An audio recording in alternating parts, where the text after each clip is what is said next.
There are moments in every NBA Finals that define a legacy, not just of teams, but of players.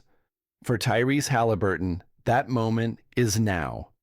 In a series filled with twists, adversity, and momentum swings, the Indiana Pacers all-star point guard has made it crystal clear he's not watching Game 7 from the sidelines. After battling a nagging calf strain for 2 straight games, Haliburton pushed through the pain and delivered in Game 6, leading Indiana to a stunning 108-91 blowout win over the Oklahoma City Thunder. It wasn't just a win, it was a statement.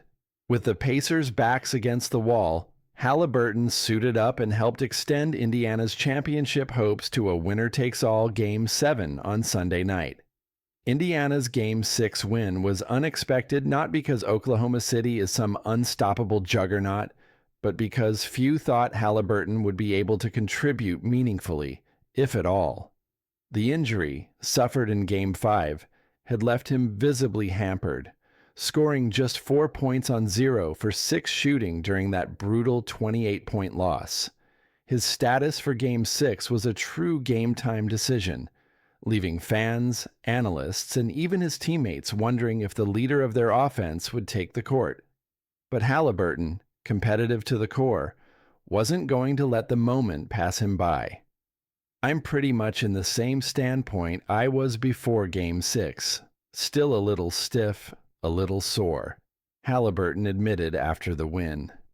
Good thing I only had to play 23 minutes, so I've been able to get more treatment. I'm doing everything I can to be ready. I'll be out there for Game 7. And that should send a jolt of energy through the Pacers' locker room. Game 6 wasn't just about Haliburton's return. It was about Indiana throwing the first punch and never looking back. They led by as many as 31 points, completely flipping the narrative after the Thunder's dominant Game 5 performance. Haliburton, while clearly still managing discomfort, moved fluidly on the court and showed flashes of his usual dynamic playmaking. He finished with 14 points, 5 assists, and 2 steals, including 3 clutch triples that set the tone early.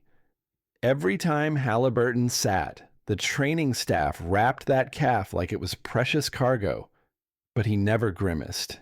He never limped. He never gave an excuse. I know there are risks with this kind of injury, Haliburton said candidly before Game 6, but I'm a competitor. I'm going to do everything in my power to play. That grit, the kind you can't teach, was on full display, and now the stage is set for a dramatic Game 7 at the Paycom Center in Oklahoma City, where the Thunder will be looking to redeem themselves in front of a roaring home crowd. Chet Holmgren and Shai Gilgeous-Alexander will be hungry.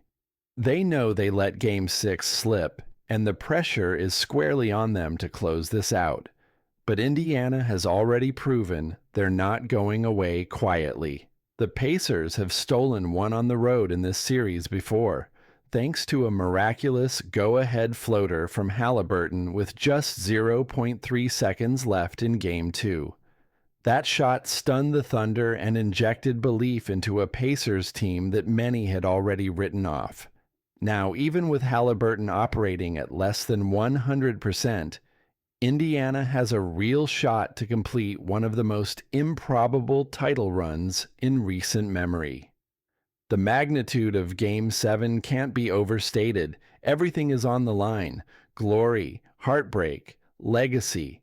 For Indiana, a franchise chasing its first NBA championship, this is their shot to etch their name in history. For Haliburton, it's an opportunity to cement himself as not just a rising star, but a full-fledged legend. If the Pacers are to pull off this upset, they'll need more than just Haliburton's presence. They'll need his brilliance. They'll need him orchestrating pick and rolls, pulling up from deep, and creating havoc on defense. But even if he isn't his usual explosive self, his leadership and determination are already carrying weight far beyond the box score. Indiana head coach Rick Carlisle summed it up best post-game. Tyrese is our engine. Even when he's not scoring 30, just having him out there changes the game. That's who he is. And that's who he'll be in Game 7, a floor general refusing to sit, a leader playing through pain, and a competitor who understands that these are the moments legends are made of. So when the ball tips on Sunday night, know this: Tyrese Haliburton will be on the floor. He'll be limping, maybe. He'll be sore, definitely. But he'll be ready. Because stars show up when it matters most. And Haliburton is showing the world exactly who he is.